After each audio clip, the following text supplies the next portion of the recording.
Topic हमारा law of mass action. अभी तक हमने जो हिस्सा लिया उसमें क्या है चैप्टर में, वो क्या क्या किया।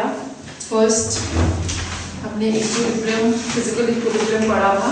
फिजिकल इक्विलिब्रियम में 3 टाइप के इक्विलिब्रियम्स हमने पढ़े हैं। Solid liquid, liquid gas, solid gas and resolution भी पढ़ा था ना हमने।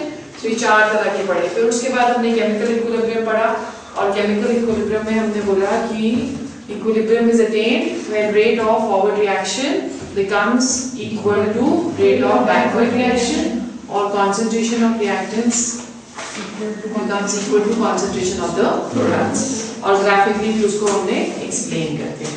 तो नेक्स्ट टॉपिक जो हमारा है आज का, that is law of mass action.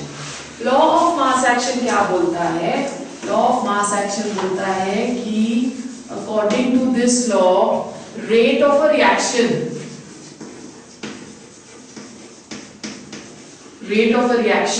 is directly proportional to concentration of the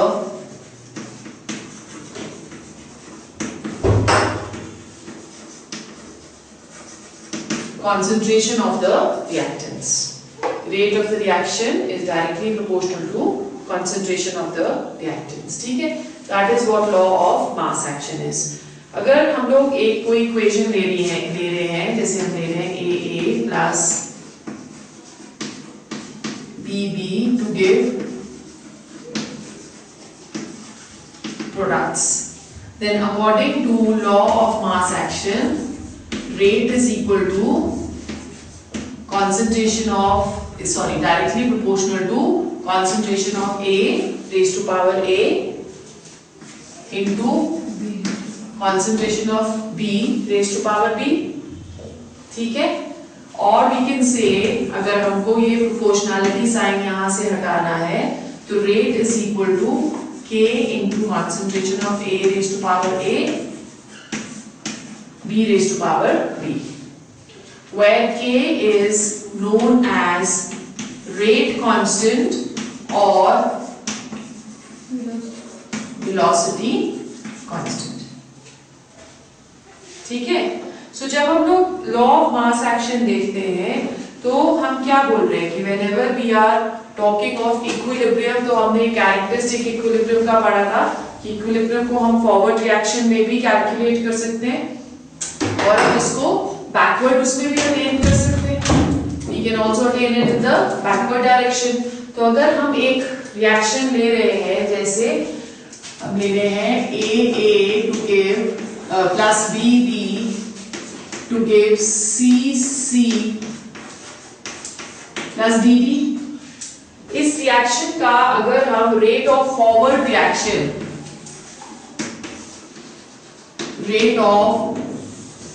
reaction express करें, तो रेट ऑफ फॉरवर्ड रिएक्शन क्या आ जाएगा? इसको मैंने नोट कर लिया by RF। Rate of forward reaction, it will become directly proportional to concentration of the reactants B raised to power B। ठीक है, और rate of forward reaction that is equal to rate constant for the forward reaction या velocity constant for the forward reaction into B raised to power B। ठीक है, clear हो गया? अब अगर हम बैकवर्ड रिएक्शन लें, तो बैकवर्ड रिएक्शन का मतलब क्या होगा कि अब ये वाले रिएक्टेंट्स हो जाएंगे और ये वाले प्रोडक्ट्स हो जाएंगे। जब हम फॉरवर्ड रिएक्शन ले रहे हैं तो ये रिएक्टेंट्स है और ये प्रोडक्ट्स हैं। जब हम बैकवर्ड रिएक्शन ले रहे हैं तो ये रिएक्टेंट्स है और ये प्रोडक्ट्स हैं। तो रेट ऑफ बैकवर्ड रिएक्शन क्या हो जाएगा? Rate of backward reaction, that will be equal to what? Rate of backward is directly proportional to C raised to power C into D raised to power D।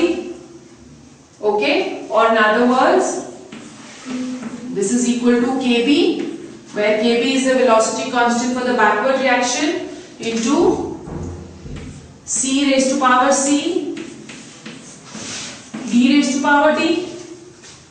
ठीक है, सो at equilibrium हम क्या बोलते हैं, अगर ये दोनों हमारे पास रिलेशंस आ गए हैं बैकवर्ड रिएक्शन का और फॉरवर्ड रिएक्शन का, तो इक्विलिब्रियम में हम क्या बोल रहे हैं,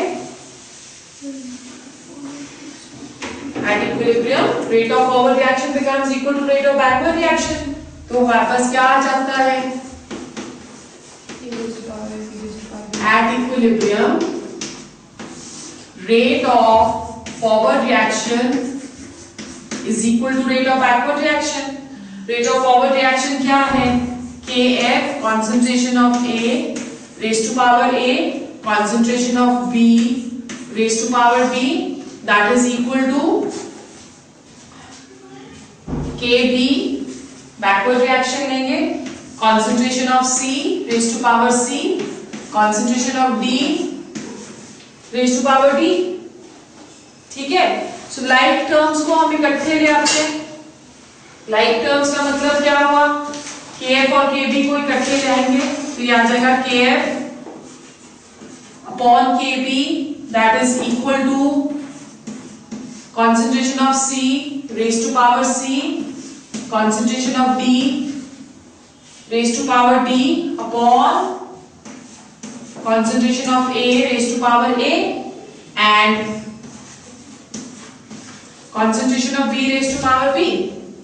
ठीक है, हम बोलते हैं कि ये rate constant of forward reaction divided by rate constant of backward reaction, that is equal to capital K, where capital K जो है that is going to be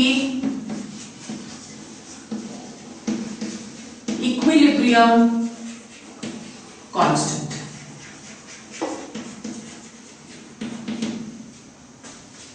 ठीक है, K that is equal to equilibrium constant। so K क्या आ जाएगा, ये आ जाएगा, so K which is the equilibrium constant that is equal to concentration of the products upon concentration of the reactants। because हम यहाँ पे concentrations को consider कर रहे हैं तो हम यहाँ पे Kc ले लेते हैं। Kc is the equilibrium constant जब हम concentrations को consider करते हैं। ठीक है, क्लियर हो गया। इक्विलिब्रियम की डेरिवेशन इंपॉर्टेंट है, आपको आ सकती है एग्जाम में, तो एक बार फिर से देख लो। According to law of mass action अगर हम ये वाली रिएक्शन ले रहे हैं तो रेट ऑफ फॉरवर्ड रिएक्शन क्या होगा, rate of forward reaction is equal to Kf concentration of A raised to power A concentration of B raised to power B and rate of backward reaction that is equal to concentration of C raised to power C concentration of D raised to power D। ठीक है, at equilibrium rate of forward reaction becomes equal to rate of backward reaction। तो we have put the values, यहाँ पे Rf और Rb की values हमने डाल दी, फिर हमने वेलोसिटी कांस्टेंट को इकट्ठा लाया और कॉन्सेंट्रेशंस को इकट्ठा लाया, और ये जो वेलोसिटी कांस्टेंट की रेशियो है फॉरवर्ड और बैकवर्ड रिएक्शन के साथ उसको हम क्या बुला रहे हैं, दैट इज Kc। ठीक है, और Kc जो है that is given by concentration of C raised to power C concentration of D raised to power D upon concentration of A raised to power A and concentration of B raised to power B। अब ये जो हम ratio ले रहे हैं that is the ratio of the products to the ratio of the products to the reactants, इसको हम reaction quotient भी बुलाते हैं। Q क्या है, reaction quotient। so reaction quotient एक reaction का क्या हो जाएगा, C, ये आ गया reaction quotient। at equilibrium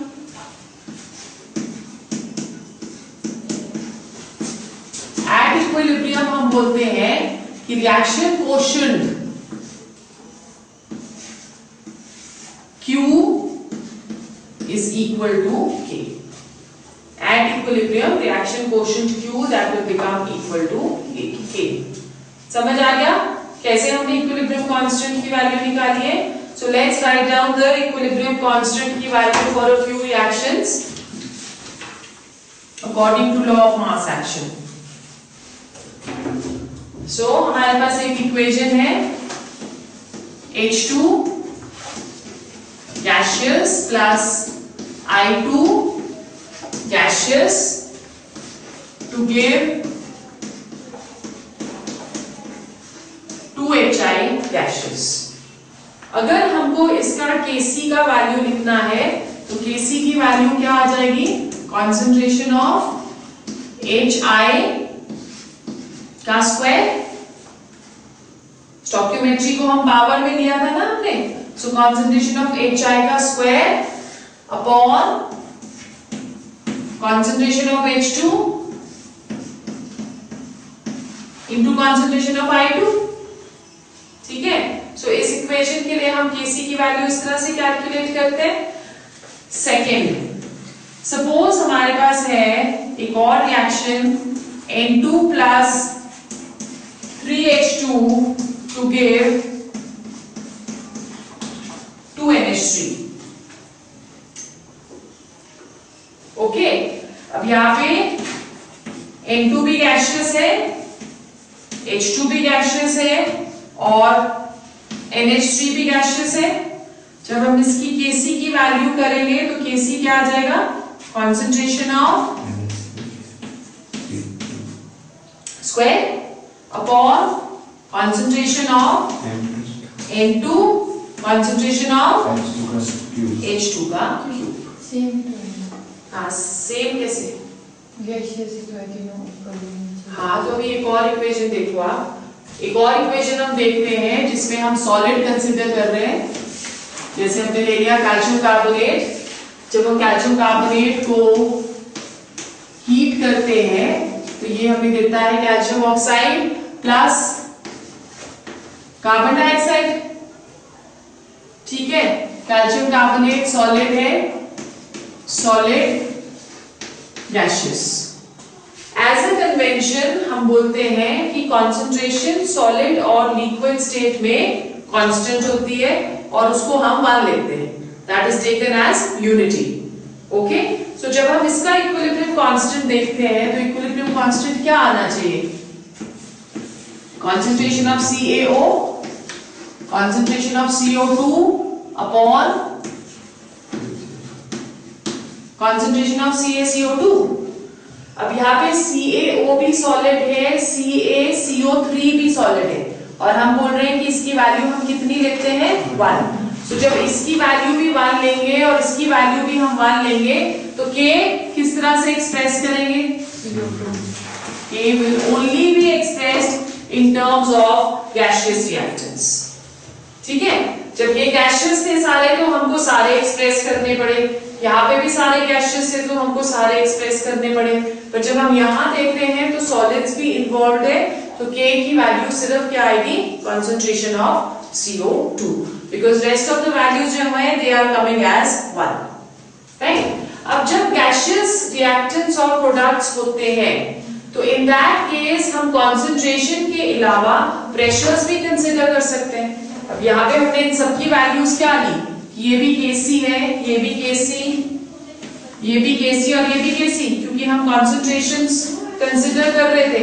अब अगर सपोज हम लोग कंसिडर करते हैं pressures, okay, so let's take this reaction once again.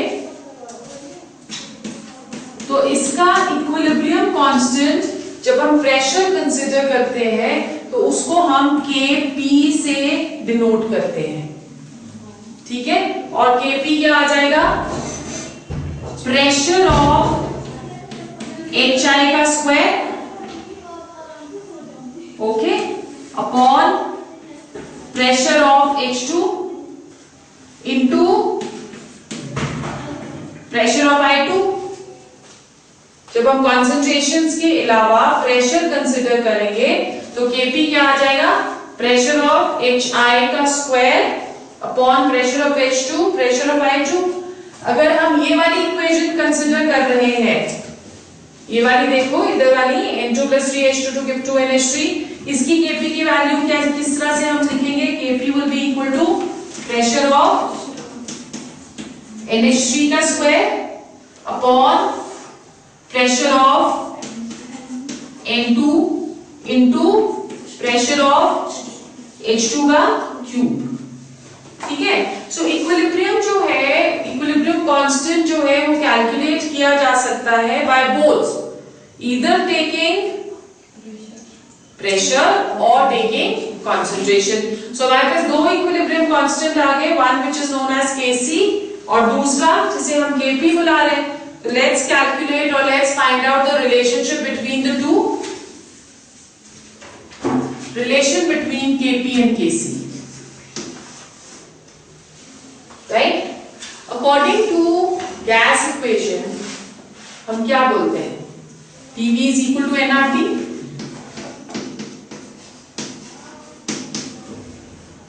यही बोलती है आइडियल गैस इक्वेशन।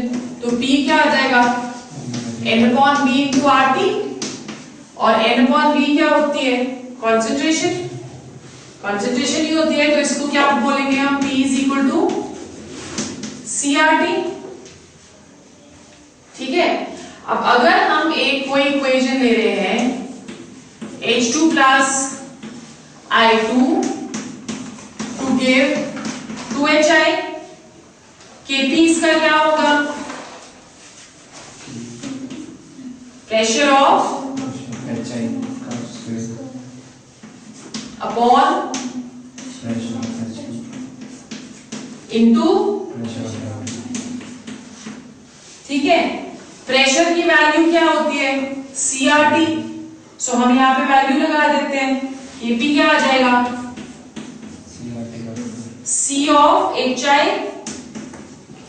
ठीक है, R कांस्टेंट, टेम्परेचर कांस्टेंट, इसका हमने स्क्वायर ले लिया, ओके, अपॉन, या इसको आप होल स्क्वायर ले लो, ठीक है, upon concentration of H2 into RT, ठीक है, into concentration of I2 into RT। इसको हम इस तरह से भी लिख सकते हैं, Kp that is equal to concentration of HI का square upon concentration of H2 into concentration of I2। RT हमने कॉमन ले लिया, ठीक है। सो RT हम यहाँ पे कॉमन ले लेते हैं। जब हम RT कॉमन ले रहे हैं तो ऊपर RT का स्क्वायर है और नीचे RT 1 and 1 2 है, ठीक है। सो 2 minus 2 इसी तरह से देंगे हम। सो ये आ जाएगा RT raise to power 2 minus 2, okay.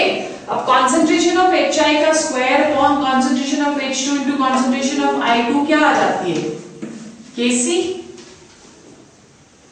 Into RT raise to power, ये हमने क्या सब्ट्रैक्ट किए हैं, number of gaseous moles. So हम RT रेज टू पावर क्या ले सकते हैं, डेल्टा Ng, जहां पे डेल्टा Ng जो है that is equal to change in number of, ठीक है। सो रिलेशनशिप क्या आ जाएगा, Kp is equal to Kc into RT raised to power delta Ng। Have you understood? पक्का। अब अगर सपोज हमारे पास एक दूसरी वाली जो इक्वेशन हम कंसीडर कर रहे थे, N2 plus 3H2 to give 2NH3 है। अगर इस रिएक्शन का हमको Kp और Kc का रिलेशन लिखना है तो हम कैसे लिखेंगे, Kp will be equal to Kc into RT raise to power क्या आएगा, प्रोडक्ट्स में कितने मोल्स हैं, डेल्टा Ng हम कैसे फाइंड करते हैं, हमने थर्मोडायनेमिक्स में भी करा है, प्रोडक्ट्स माइनस रिएक्टेंट्स, ठीक है। अब number of moles in products कितने हैं, minus number of moles of reactants कितने हैं, 4, तो डेल्टा Ng माइनस 2 आ जाएगा। सो इसको RT को हम क्या करेंगे, रेज टू पावर माइनस, ठीक है। Have you understood, okay. Now when we are talking of this तो तीन कंडीशंस आती हैं. First condition is if delta Ng is 0, there is no change in number of moles, जैसे कि हमने इस इक्वेशन में किया है. सो ये क्या आ जाएगा, RT raised to power 0, anything raised to power 0 is 1. ठीक है, सो ये वाली जो टर्म है ये क्या आ गई 1. ये 1 आ जाएगी तो Kp will become equal to Kc, because अगर RT 1 आ रहा है तो Kp becomes equal to Kc. तो अगर डेल्टा Ng 0 होता है, in that case Kp becomes equal to Kc. Okay. Second, if delta Ng is greater than 0, अब अगर डेल्टा Ng ग्रेटर देन 0 आ जाएगा तो Kp की वैल्यू Kc इंटू RT आएगी, raise to power whatever it is, क्योंकि वो positive ही है. अगर स्क्वायर हुआ तो RT का हम स्क्वायर ले लेंगे, अगर 1 हुआ तो हम RT को एज इट इज ही ले लेंगे. तो इन दैट केस Kp की वैल्यू क्या आएगी, it will be greater than Kc. अगर डेल्टा Ng की वैल्यू ग्रेटर देन 0 है तो Kp की जो वैल्यू है वो ग्रेटर देन Kc आएगी. क्यों? क्योंकि हम Kc के साथ कोई एक टर्म को मल्टीप्लाई कर रहे हैं, इसलिए Kp की वैल्यू ग्रेटर देन Kc आती है. ठीक है. थर्ड,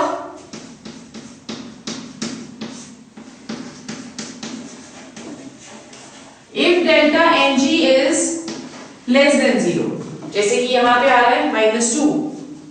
अब अगर ये -2 होगा तो इसका मतलब हो गया कि Kp that is equal to Kc upon RT का स्क्वायर. अब क्या कर रहे हैं हम, Kc को हम डिवाइड कर रहे हैं किसी टर्म से. अगर हम Kc को किसी टर्म से डिवाइड करेंगे तो Kp की वैल्यू जो है वो Kc से कम आ जाएगी. सो इन दिस केस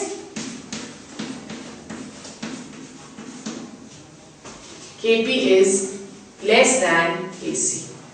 ठीक है, रिलेशन आ गया समझ. Is it clear? ओके. फिर उसके बाद यूनिट्स हम इक्विलिब्रियम कांस्टेंट के कैसे लेते हैं, क्योंकि आपने देखा होगा मैंने कहीं पे भी यूनिट्स मेंशन नहीं करे, क्योंकि हम कोई भी साइंटिफिक टर्म जो लेंगे उसमें यूनिट्स बहुत इंपॉर्टेंट रहते हैं. हमने यहाँ पे के की कोई भी यूनिट्स अभी तक डिपिक्ट नहीं करे. तो यूनिट्स डिपेंड करते हैं on the concentration of the reactants and the products. ठीक है. So let's see units of first condition. अगर डेल्टा Ng 0 है कि गैसियस मोल्स में कोई भी चेंज नहीं है तो K has no units. जैसे एक इक्वेशन हमने ली थी अभी 2-3 बार ले चुके हैं, H2 plus I2 to give 2HI. तो इन दिस केस डेल्टा Ng 0 आ रहा है. अगर डेल्टा Ng 0 आएगा तो जब हम इसका इक्विलिब्रियम कांस्टेंट कैलकुलेट करेंगे तो उसके कोई यूनिट्स नहीं होंगे. इसके जब हम इसको कैलकुलेट करते हैं तो इसकी जो K की वैल्यू है वो आती है 48 विदाउट एनी यूनिट्स. ठीक है. सेकेंड, अगर डेल्टा Ng पॉजिटिव है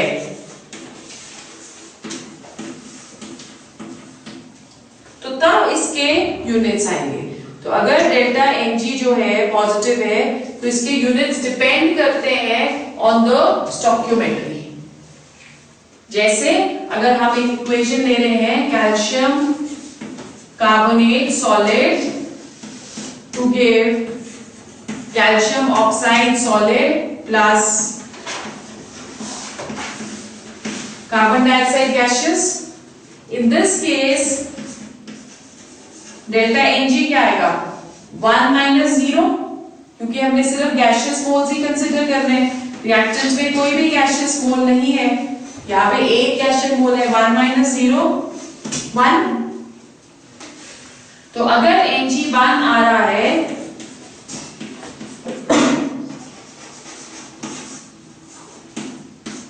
मोल्स पर लीटर। ठीक है, तो मतलब अगर डेल्टा Ng पॉजिटिव है तो यूनिट क्या हो जाएगा, unit that will be equal to moles per litre raise to power delta Ng। अगर डेल्टा Ng 2 आता है तो आपने इसको 2 के साथ मल्टीप्लाई कर देंगे, मोल स्क्वायर पर लीटर स्क्वायर। ठीक है, ओके। थर्ड,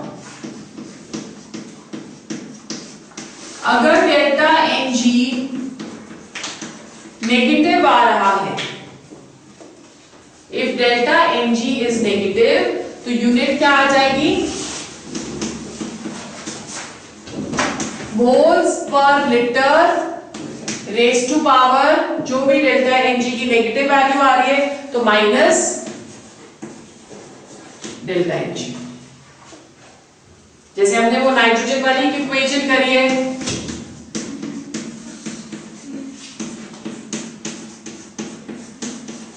इसमें डेल्टा Ng आ रहा है -2, सो इसमें यूनिट्स ऑफ के क्या आ जाएंगे, moles per litre raise to power -2। ठीक है, सो मोल को मल्टीप्लाई करेंगे -2 के साथ और लीटर को भी -2 के साथ, तो लीटर क्या आ जाएगा, माइनस से माइनस प्लस, सो यूनिट क्या आ गई, लीटर स्क्वायर पर मोल स्क्वायर। समझ में आ गया किस तरह से यूनिट्स हम कैलकुलेट करते हैं। Then the next topic is types of equilibrium. कर लिया कॉपी सबने, सबको समझ आ रहा है, पक्का, okay. Types of equilibrium, there are 2 types of equilibrium. The first kind, उसको हम बुलाते हैं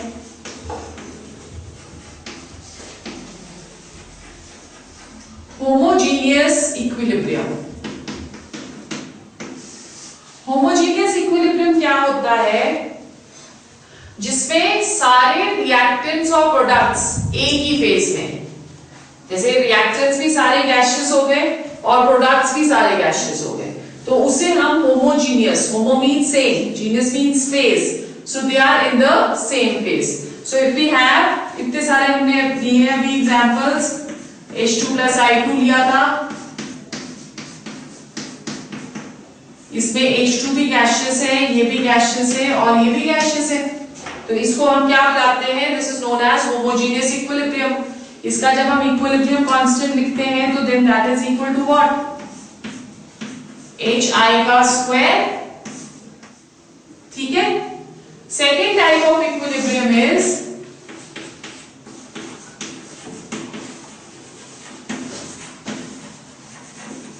heterogeneous equilibrium। heterogeneous equilibrium क्या होता है, जब रिएक्टेंट्स और प्रोडक्ट्स डिफरेंट फेजेस में होते हैं। जैसे हमने एक इक्वेशन ली थी कैल्शियम कार्बोनेट वाली, ये सॉलिड स्टेट में है, ये भी सॉलिड स्टेट में है, ये गैसियस स्टेट में है। तो फॉर सच इक्विलिब्रियम्स सॉलिड्स की कंसंट्रेशन हम 1 लेते हैं, तो इसका जो इक्विलिब्रियम है that will only depend upon concentration of CO2। आपको क्वेश्चंस आ सकते हैं, इक्वेशंस दी है और बोल सकते हैं कि we write down the value या expression of equilibrium constant for the following reactions. तो you have to be careful, अगर सॉलिड में दिया होगा तो उसका आपने कितना लेना है, 1। It will only depend upon the gaseous moles। ठीक है, क्लियर हो गया? So let's do a few questions.